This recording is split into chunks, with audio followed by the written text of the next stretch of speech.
They didn't tell you before. I didn't know.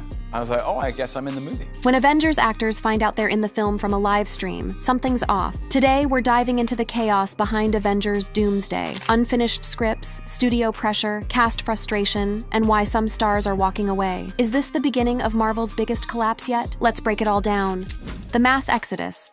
Marvel's been quiet, suspiciously quiet, ever since announcing their ambitious new saga would culminate in 2 mega films, Avengers, The Kang Dynasty, and Avengers, Secret Wars. Things have not gone according to plan. First, Kang got shelved, then recast, then seemingly erased from the marketing altogether. But the studio had an ace up its sleeve, a new Doomsday project, pitched by the returning Russo brothers, intended to salvage Marvel's fractured legacy. Except, that plan is backfiring spectacularly. Let's rewind. Earlier this year, fans were stunned when Marvel dropped a slick live stream showcasing nothing but director's chairs. Each chair was tagged with the name of an actor returning for Avengers, Doomsday. No trailer, no plot, just names. And that's where things began to unravel. Paul Rudd's name was on one of those chairs, specifically a smaller chair, a tongue-in-cheek nod to Ant-Man, sure. But during a recent late-night appearance, Rudd's tone said it all.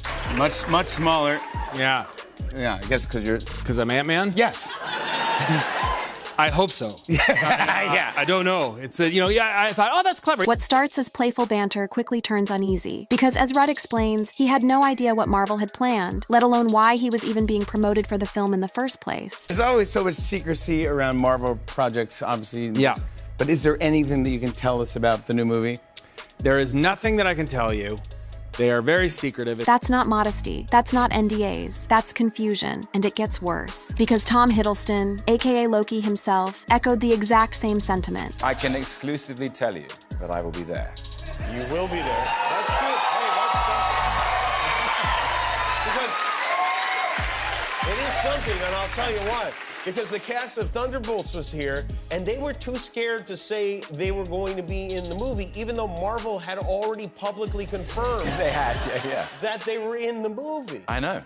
Are there now, do you still have to have these conversations with them, or do they just kind of trust that you're going to keep quiet as far as Well, I didn't even know they were going to...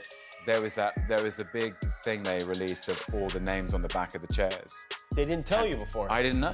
I was like, oh, I guess I'm in the movie. Let that sink in. Actors, some of whom are crucial to the MCU's most emotionally resonant arcs, are learning they're in Avengers, Doomsday through promotional reveals. Not from scripts, not from meetings, from the internet. At best, it's a logistical nightmare. At worst, it's the symptom of a creative dictatorship gone off the rails. So who's calling the shots here? Enter Joe and Anthony Russo. Beloved for Infinity War and Endgame, the Russo brothers were once Marvel's golden children. But now, even they're being unusually evasive about Doomsday's production. In a recent interview, the Russos revealed they're still in the writing phase for the upcoming films, collaborating with longtime screenwriter Steve McFeely. We are right in the middle of the writing process. Yeah.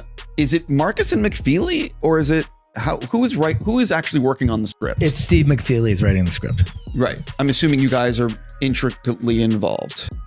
Yes, Absolutely. I mean, we've always worked very closely with Marcus and McFeely through all the work that we've done together. So how is it that actors are already being promoted when the script isn't? Even finalized? You want the answer? It's simple. Marvel needs to control the narrative. After the Marvels bombed, Quantumania underdelivered, and the Jonathan Majors debacle forced rewrites across multiple franchises, Disney's superhero house is in panic mode. They're rushing reveals, faking confidence, and crossing their fingers that audiences don't notice the leaks in the boat. But guess who is noticing? The cast. One Marvel insider told us, off the record, that the internal vibe on Doomsday is the worst it's ever been. Another source added bluntly, there's no vision anymore, no roadmap, just chaos. Here's where it turns dark. Several Avengers actors have reportedly opted out, not for scheduling, not for money, but because of a specific narrative twist that insiders are calling Marvel's most grotesque mistake yet. We'll break that down in the next segment, but the short version? It's a scene so offensive, so manipulative, that one actor allegedly told their agent, I can't be a part of this. I won't. Even the Russo brothers are hedging. In their own words, What we're chasing is this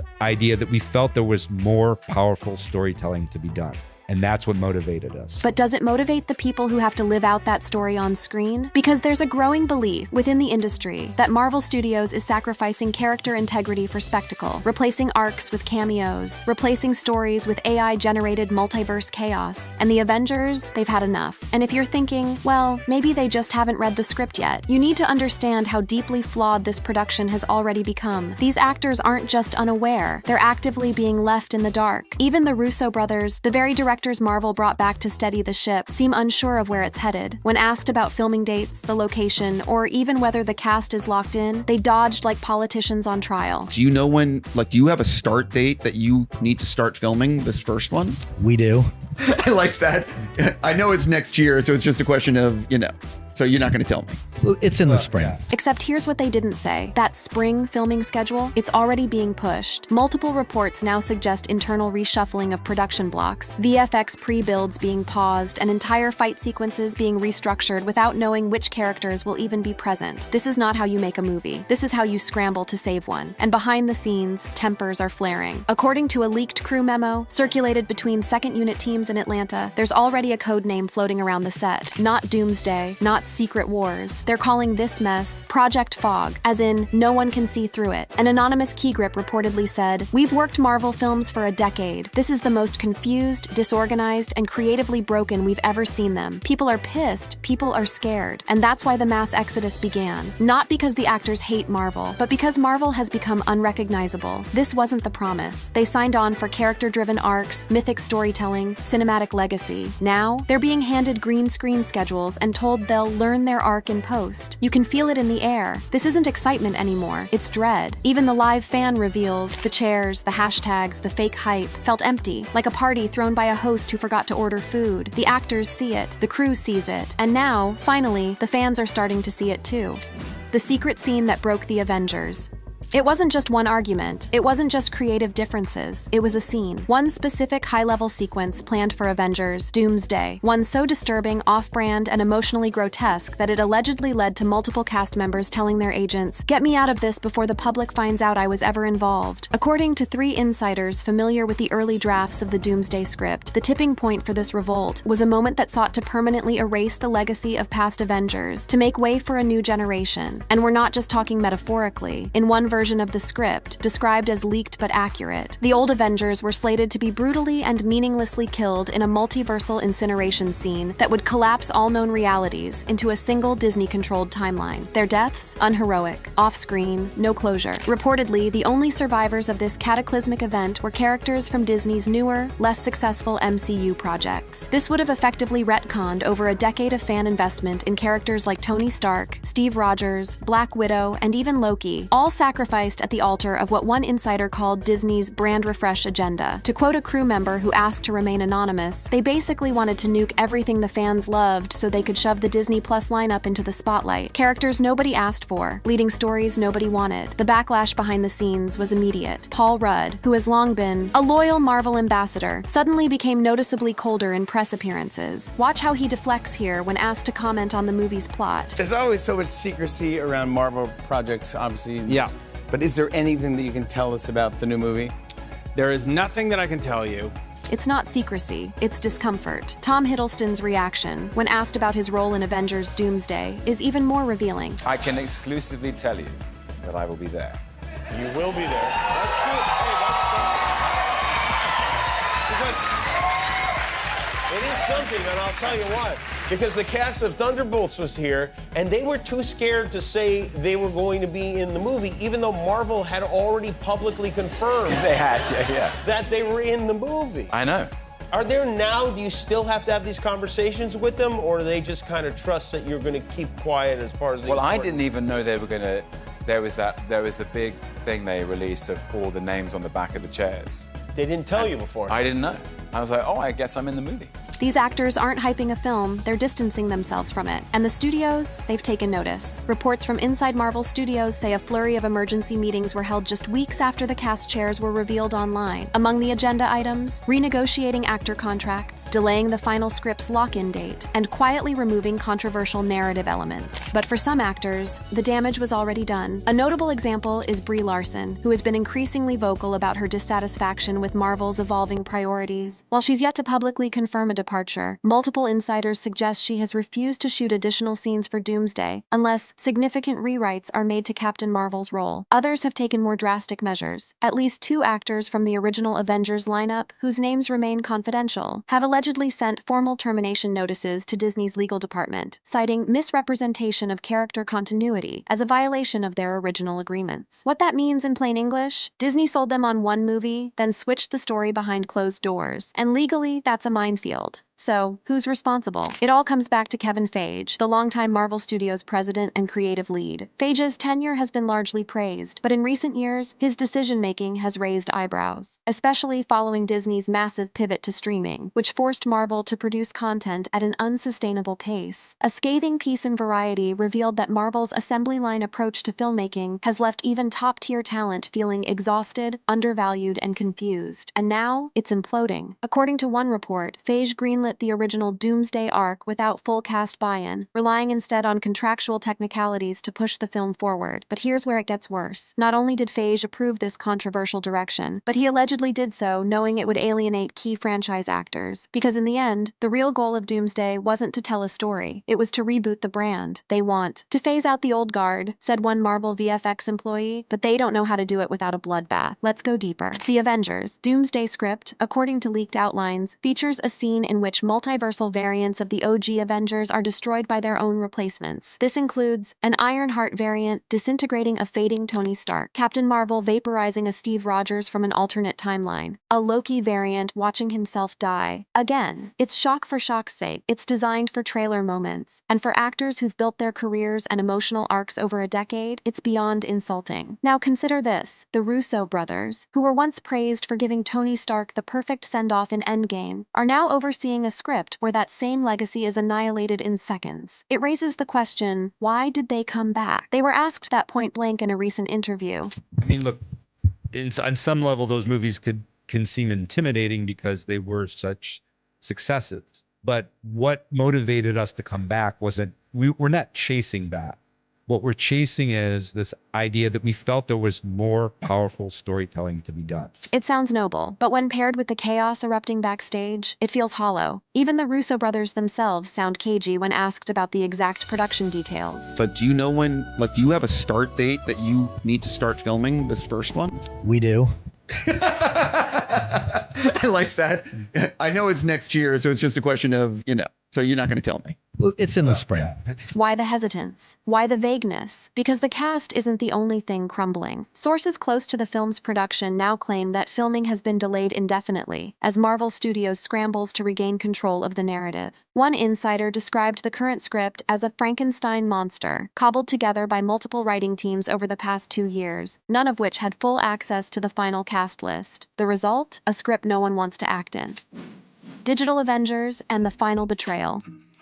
The writing is on the wall. Multiple cast members have quietly walked away. Production delays are piling up, and Marvel Studios is spiraling toward what could be the single biggest collapse in cinematic history. But instead of slowing down or listening to its crumbling ensemble, Disney has reportedly made the most sinister decision yet. If the real actors won't play ball, they'll just make their own. Sources close to the production now claim that Disney is seriously exploring the use of AI-generated performances to complete key scenes in Avengers Doomsday. Not stunt doubles, not stand-ins, but deepfake quality, machine-learned recreations of actors who have either refused to participate or are contractually uncooperative. Let that sink in. We're talking about digitally resurrecting Chris Evans, Robert Downey Jr., Scarlett Johansson, and others without their full creative involvement. All so that Disney can maintain the illusion of a unified Avengers finale, when in reality, the cast is fractured beyond recognition. Now, before you dismiss that as a conspiracy theory, consider this. Marvel has already done it. They used AI facial recreation to de-age Samuel L. Jackson in Captain Marvel. They recreated a young Carrie Fisher in Rogue One, and they already received massive industry backlash for using AI tools in Secret Invasion's intro credits. They tested the waters. Now they're plunging in. One VFX artist who spoke anonymously revealed, "We've already been given character scans for actors who haven't even agreed to shoot yet. There are placeholders in the editing software. If they don't show up, we're still moving forward." This isn't just controversial, it's potentially illegal. A growing number of actors, including some tied to the MCU, have added explicit language in their contracts banning the use of their likenesses without consent. But Disney's argument is that most of the contracts drafted in the early MCU era never accounted for deepfake technology. Translation: a legal gray zone big enough to drive a Quinjet through. And with Disney's financial pressures mounting, following a disastrous year of box office misfires, insiders say Avengers Doomsday has become less about art and more about salvaging shareholder confidence. But here's where things explode. According to industry whispers, several original cast members are prepared preparing to speak out, on camera, not through vague tweets, not through passive-aggressive red carpet interviews, but via direct recorded statements that may be published under the banner of SAG-AFTRA protections. What are they saying? That Marvel Studios violated the trust that built the MCU. One actor, whose identity we're withholding at this time, has reportedly recorded a full-length video detailing their experience being misled, manipulated, and digitally exploited without their permission.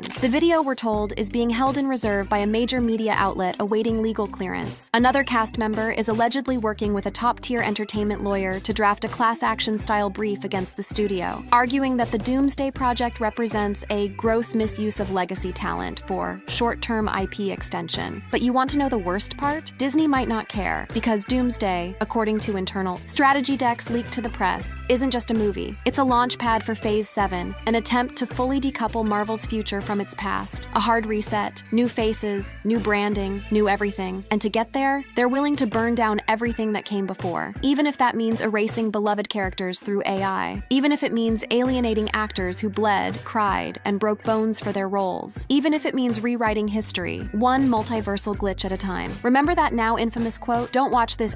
It was originally dismissed as a one-off rant from a frustrated production assistant, but insiders now claim the phrase spread like wildfire among the cast after a particularly tense table read. Some were laughing, others weren't. One crew member reported hearing a key cast member, an A-lister who's been with Marvel for over a decade, mutter the phrase twice under their breath after reviewing a rewritten scene. They're not heroes anymore. They're just meat for the machine. Don't watch this And if you're still doubting how serious this is, consider the fact that Disney has issued multiple cease and desist letters to small fan blogs and YouTubers who posted early breakdowns of the Doomsday leaks, not DMCA strikes, legal threats. When a company tries that hard to suppress criticism, you know they're afraid of something. So where does this leave the MCU? If you're a fan, you're facing a crossroads. You can close your eyes, pretend Doomsday is just another epic installment, hope the Russos can pull another miracle out of their hats, or you can see the pattern for what it is. Because this isn't just about Avengers, Doomsday. It's about what happens when a corporation grows so powerful, so arrogant, that it begins to believe it can control not just characters, but people. That it can own performances, control narratives, and erase human stories for algorithmic spectacle. And maybe that's why the actors are leaving. Not out of greed, not out of ego, but because somewhere along the way, Disney stopped making movies for people and started making content for machines. If you're shocked by the chaos unfolding around Avengers Doomsday, you haven't been paying attention. Because this isn't new. This isn't sudden. This is the inevitable collapse of a structure that's been cracking since the Infinity Saga ended. And the truth is, the signs were everywhere. Let's rewind to the first time an Avenger tried to walk away and almost couldn't. Scarlett Johansson wasn't just the MCU's first female Avenger. She was its most consistent on-screen presence from 2010's Iron Man 2 all the way through Endgame. So when Disney decided to simultaneously release Black Widow in theaters and on Disney Plus without renegotiating her back-end deal, it sparked a landmark lawsuit. Johansson filed a case claiming that Disney had breached her contract, deliberately undercutting her box office earnings to boost Disney Plus subscriptions. In a bold move, Disney fired back publicly, accusing her of showing callous disregard for the pandemic. But make no mistake, this wasn't about COVID. It was about corporate greed, and Johansson wasn't alone. Behind closed doors, several other actors were reportedly watching her case like hawks. The outcome would determine whether they too had been robbed of streaming-era earnings. Disney quietly settled the case a few months later because they knew she was right. Then came Chris Hemsworth. The beloved actor behind Thor signed on for multiple MCU films. But after Thor: Love and Thunder, he publicly expressed frustration and burnout. In interviews, Hemsworth hinted that the direction of the franchise had become too silly, lacking emotional weight or character depth. He went from a Shakespearean god to a slapstick sidekick, and fans noticed. "If I do it again," he said, "I'd like to do something different, tonally, just to keep me on my toes." Translation? He didn't like what Disney turned Thor into. Neither did we. But the clearest warning signs came from the man who launched the entire universe, Robert Downey Jr. RDJ transformed his life and career through Iron Man, and by the time Endgame wrapped, he was the highest-paid actor in Hollywood, pulling in upwards of $75 million per film, including bonuses. Yet after Endgame, Downey didn't look back. In fact, he seemed to actively distance himself from Marvel, refusing to confirm or even discuss a possible return in Doomsday or Secret Wars. When asked about the possibility of reprising the role, he dodged. When asked about legacy, he pivoted. When asked about Marvel, he changed the subject. project. Why? Because deep down, he saw the machine for what it had become. He'd built a universe, only for that same universe to grow bloated, cynical, and indifferent to story. Then there's the emotional core of the Avengers, Mark Ruffalo. Known for being socially conscious and outspoken, Ruffalo has consistently expressed discomfort with Disney's corporate practices. He criticized their monopolistic grip on entertainment and called out the studio for failing to address diversity and creative stagnation in their projects. He even warned in 2022, "If you watch the older Marvel movies, there's a sense of urgency and character. Now it feels more like branding than storytelling." That quote hits different now, doesn't it? And then we have Brie Larson, whose Captain Marvel was once touted as the future leader of the Avengers. Instead, she was sidelined. The Marvels suffered a fractured marketing campaign, delayed reshoots, and a runtime barely above 100 minutes. The movie bombed, and Larson bore the brunt of the criticism, despite clearly having been given less than nothing to work with. When asked in an interview if she'd return for another Marvel film, Larson replied, "Does anyone want me to do it again?" That moment wasn't sarcasm. It was exhaustion. It was disappointment. It was someone who once carried a billion-dollar film now being treated like a placeholder. And finally, Jeremy Renner. The Hawkeye star nearly died in a snowplow accident in early 2023. Marvel sent public well wishes, but behind the scenes, they fast-tracked his character's replacement. Kate Bishop, while a fan favorite, was abruptly elevated, and Hawkeye's solo series ended without fanfare. Renner's recovery was miraculous, but when asked about returning to Marvel, he responded, "If the timing is right. That's not commitment. That's hesitation." When you step back and look at the pattern, one thing becomes terrifyingly clear. The Doomsday disaster isn't a break in the system. It is the system. A system that promised family, but delivered contracts. That promised legacy, but delivered reboots. That promised heroes, but now pumps out holograms. And the original Avengers, they saw it coming. One by one, they tried to warn us. One by one, they backed away. And now, the collapse is here. If Avengers Doomsday does make it to theaters, it won't be a celebration of the Infinity Saga. It'll be its eulogy. But if this video reaches you before that happens, you'll know the truth behind the chair reveals, the AI faces, the character betrayals, and the silent walkouts. And just like that brave crew member said, standing behind a soundstage in Atlanta, "Don't watch this."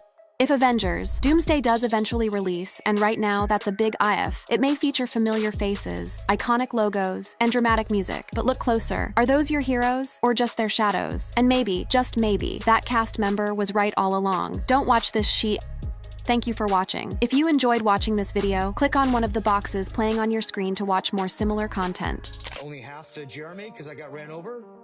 Maybe that's why you want to pay me half?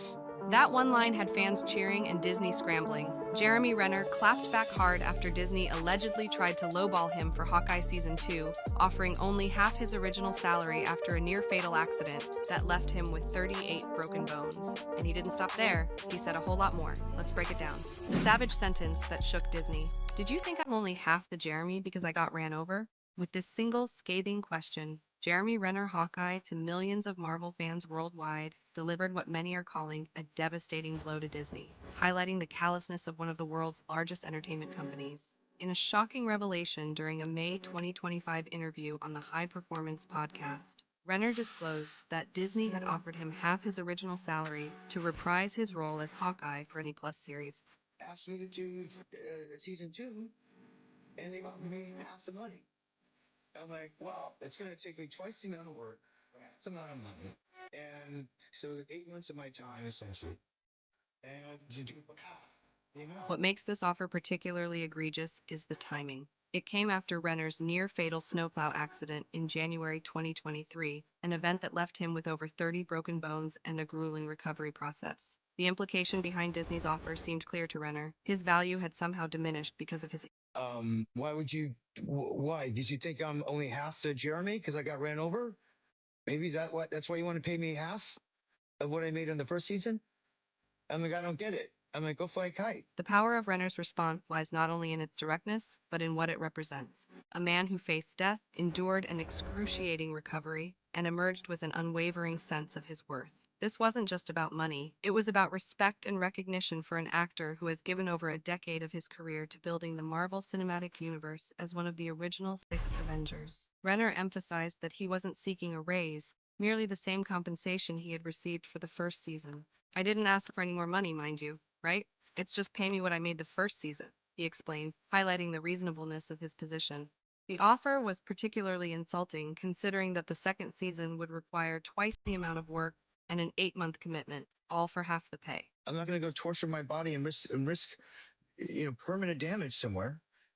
especially for half the money. It's gonna no, and more importantly, I said it's for my time. Critically, Renner made a distinction between Disney's financial team and Marvel Studios in his criticism. This is not Marvel, mind you. This is like just Disney, not even really Disney. It's just the penny pinchers, the accountants, he stated, suggesting a disconnect between the creative and financial sides of the company. Disney has reportedly disputed Renner's claims, but without providing specific details about the negotiations. This lack of a detailed rebuttal has left room for speculation about the true nature of the offer and the reasoning behind it. The fallout from Renner's revelation has been significant. Fans have rallied behind the actor, with social media platforms buzzing with disappointment directed at Disney. Many have criticized the studio for undervaluing an original Avenger, particularly one who had recently survived a life-threatening accident. Comments highlighting sentiments like, "It's sad to see an OG Avenger treated like this," have been common, reflecting fans' loyalty to Renner and his portrayal of Hawkeye.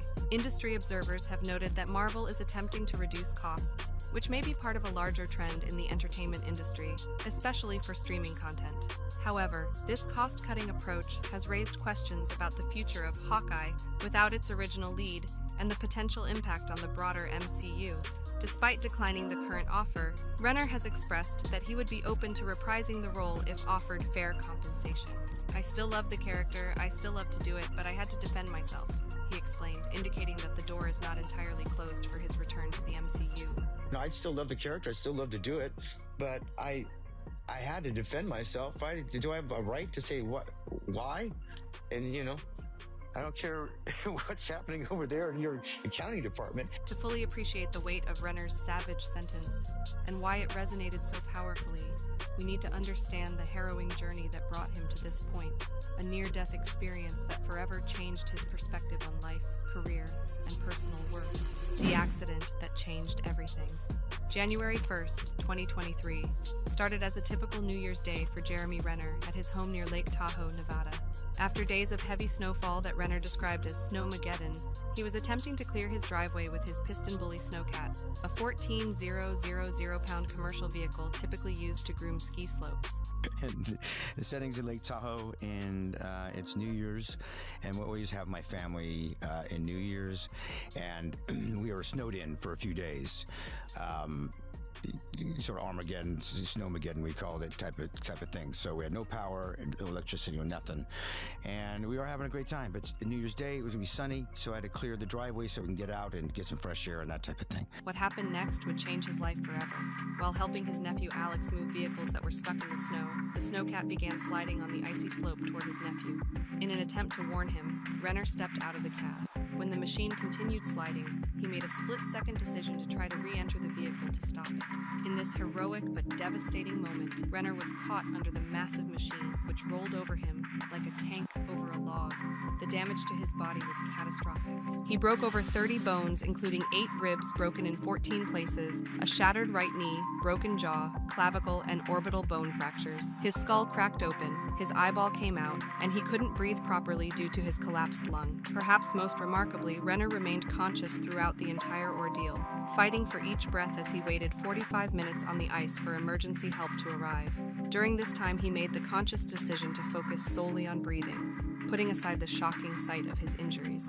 "I saw my eye, I'll worry about that later. I saw my twisted legs, I'll worry about that later," he recalled thinking in those critical moments. To survive, Renner relied on breathing techniques he had learned as a child when he accompanied his mother to Lamaze classes at the age of 11 or 12. These techniques, designed to help manage pain during childbirth, became crucial to his survival as he struggled with a collapsed lung and crushed ribcage. The severity of his condition was so extreme that Renner actually died briefly during the wait for help. The physical exertion of trying to breathe eventually exhausted him, and he momentarily lost consciousness before being revived. And then came back, and I was pissed about it. I saw my eyeball again. Oh my God, because it was so great. I'm like, oh, it's so great. I was having such a good time because I did sort of regulate breathing, and then it just started to slow. The heart rate started a little slow. After being airlifted from the scene, Renner spent time in the intensive care unit, ICU, receiving critical care. His recovery involved reconstructive surgeries, including metal plates in his ribcage and eye socket, and a titanium rod in his left shin. He was released from the hospital on January 17, 2023, and by March, he had regained enough strength to walk with a cane. The road to recovery was grueling and required immense determination. Renner set milestones for himself, often centered around his daughter Ava, such as being able to stand at her birthday party in March. These goals gave him purpose and helped him maintain a positive mindset during the most challenging moments of his recovery. A significant motivator in Renner's recovery was his desire to heal his family, particularly his daughter and nephew, who were deeply affected by the accident. He felt that by getting better, he could alleviate their suffering and worry. These aren't characteristics that I typically do, and I felt terrible by it, and I knew I did do it. I forgave myself, and they're obviously not thinking like you ruined New Year's. You know, it's just something that was in my body. By 2024, Renner had made remarkable progress and returned to filming Mayor of Kingstown for its third season. Despite the physical challenges, his recovery journey became public as he shared updates on social media, showing his progress in physical therapy and his gradual return to mobility. The accident profoundly transformed Renner's outlook on life and career. In interviews, he has spoken about gaining a new perspective, focusing on simplicity, gratitude, and what truly matters. This shift in perspective has extended to his professional choices, with Renner becoming more selective about the projects he takes on and how they align with his values and well-being. So, I mean, one of the giant takeaways from the book, or me writing the book, was just cementing the idea that my oversimplification of life is how I live my life to recover. And I'm not changing it because life is just that simple. I am not going to overcomplicate it anymore. Even with his recovery progressing well, Renner continues to face physical challenges. He has explained that every joint is an issue and that he has numerous foreign objects in his body, leading to ongoing problems with inflammation. Despite these challenges, Renner maintains a positive attitude, focusing on his blessings rather than his limitations. When asked if he would trade his current self for the version of Jeremy Renner before the accident, he firmly declined, highlighting the profound personal growth he has experienced through his ordeal.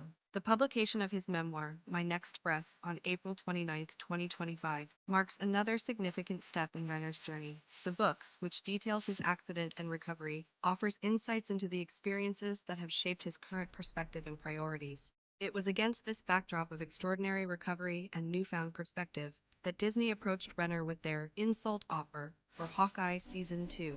To fully understand the significance of this lowballed salary offer and Renner's powerful response, we need to appreciate the journey that brought him to the MCU in the first place, a career built on perseverance, talent, and resilience. From struggling actor to Avenger to advocate, Jeremy Renner's path to stardom wasn't an overnight success story, but rather a testament to persistence over nearly 2 decades. Born in 1971 in Modesto, California, Renner grew up in a modest, blue-collar family. After discovering his passion for acting in a drama class at Modesto Junior College, he moved to Hollywood to pursue his dream. His acting career began in 1995 with a minor role in National Lampoon's Senior. After nearly 15 years in the industry, Renner was finally receiving widespread recognition for his acting prowess. The next phase of Renner's career would be defined by his entry into major franchises, beginning with the Marvel Cinematic Universe. After a cameo as Hawkeye in Thor 2011, Renner took on the role in full capacity in The Avengers 2012. Renner became a father to daughter Ava Berlin, an event he described as transformative. In a 2014 interview with Today, he stated, "Now I know what real love is. Best thing that I've experienced in my life," highlighting how fatherhood had given him a new perspective.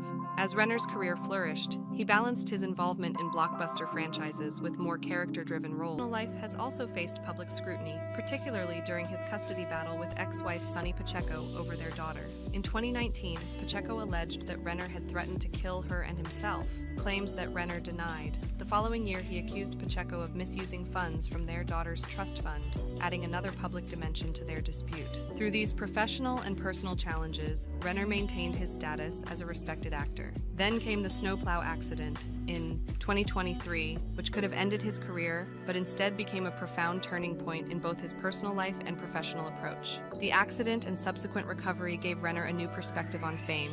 In interviews, he has noted that people now see him differently, recognizing him for his resilience rather than just his roles. This shift has made public interactions more genuine and less focused on his celebrity status. His recovery journey has also changed how he approaches his career. Renner has become more intentional with his time and energy, prioritizing projects that align with his values and allow him to maintain his health and spend time with his family. This intentionality extends to his work on Mayor of Kingstown, which he approached not just as a job, but as part of his recovery journey. Rather than viewing filming as taking time away from his personal life, he integrated it into his healing process. It was with this evolved perspective that Renner faced Disney's offer for Hawkeye Season 2.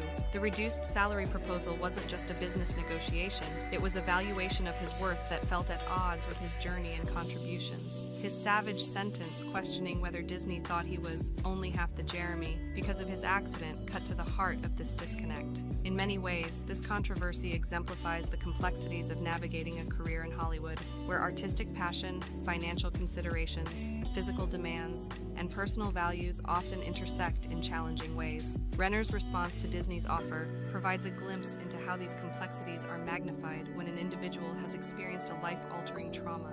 The impact of Renner's stance extends beyond his individual situation, potentially influencing how other actors approach negotiations with major studios. By publicly discussing what he perceived as an insult offer, Renner has drawn attention to the power dynamics between talent and studios, particularly when it comes to compensation for streaming content.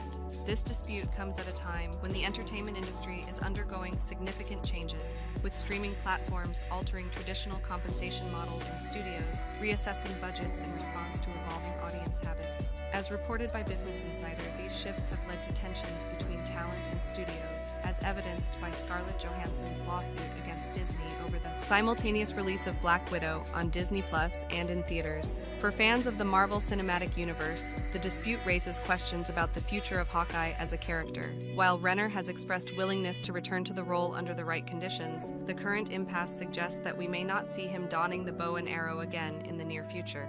This uncertainty extends to other potential MCU projects that might have included Hawkeye, such as the upcoming Avengers Doomsday, set for release in May 2026. Beyond the immediate implications for Renner's career and Hawkeye as a series, this controversy has sparked discussions about the value placed on experience, talent, and recovery in Hollywood. The suggestion that an actor's worth might be diminished due to injuries sustained in a life-threatening accident has struck a chord with many, highlighting concerns about ageism, ableism, and respect for performers who have given years to building franchises. The power of Renner's savage sentence lies not just in its criticism of Disney's offer, but in what it represents. A man who faced death, fought through an excruciating recovery, and emerged with a clearer sense of his worth and values. His refusal to accept what he perceived as an undervaluation of his contributions and capacity speaks to broader themes of self-respect, resilience, and the courage to stand up for oneself in the face of powerful institutions. Ultimately, whether or not Renner returns as Hawkeye, his impact on the character and the MCU is undeniable. His portrayal of Clint Barton has contributed significantly to the success of the Avengers franchise and resonated with audiences worldwide. The dispute with Disney, while potentially closing a chapter in his Marvel journey, is just one part of a career and life story defined by perseverance, talent, and an unwavering commitment to personal integrity. The savage sentence that ended Disney represents a profound affirmation of self-worth from an actor who has literally fought his way back from the brink of death. In standing up for himself, Renner has perhaps inspired others to recognize and assert their own value, both within the entertainment industry and beyond. If you love this video, click on the card showing on your screen for more videos like this.